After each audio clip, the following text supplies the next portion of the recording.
Past 7. The annual cost of claims against the NHS for negligence has almost doubled in the past 7 years. That's according to the NHS Confederation. And that, it says, is seriously worrying. Well, Niall Dickson runs the Confederation.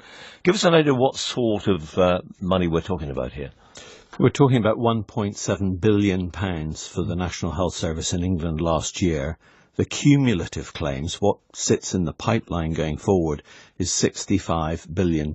65 billion? And the problem is not just those astronomical sums of money, but also the fact that it is rising by around 11.5% every year for the last 5 years. So the number of claims has gone up, but the value of those claims has also gone up. Right. So both has increased. More people are complaining, or making formal complaints, and they are costing much more because why?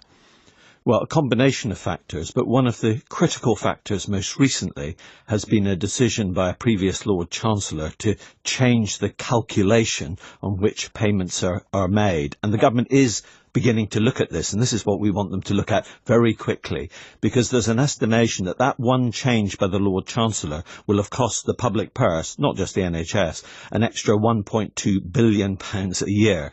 We need something that is fair for claimants. It is right that people who are harmed by the health service are able to get compensation, but it has to be affordable, and at the moment it is not fair and it is not affordable. And how straightforward is it? I mean, if you get the wrong leg chopped off in surgery or something, that's pretty straightforward, and the courts can deal with that, but presumably it's infinitely more complex than that.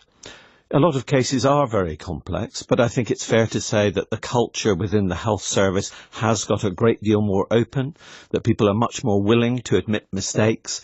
But our worry is that if you ratchet this thing up, then you encourage old-style defensive medicine, which means that a doctor is more likely to order tests that are not necessary, that people, when a mistake has been made, are less than open. There's certainly a great fear of being sued among health professionals. So we want to move towards a more open culture. We still want to be, of course, fair to victims, but we'd like really to reduce some of the legal costs that are involved in this process and to find a fairer system. Now, there are other countries that do have fairer systems. We want to look at the ways in which we can restrict the amount that we, as a society, we have a public health system, the way that public health system, of course, should be accountable, and we must always look for safer ways of providing care, but do it in a way that's fair all round. At the moment, it's not. How much are ambulance-chasing lawyers behind this?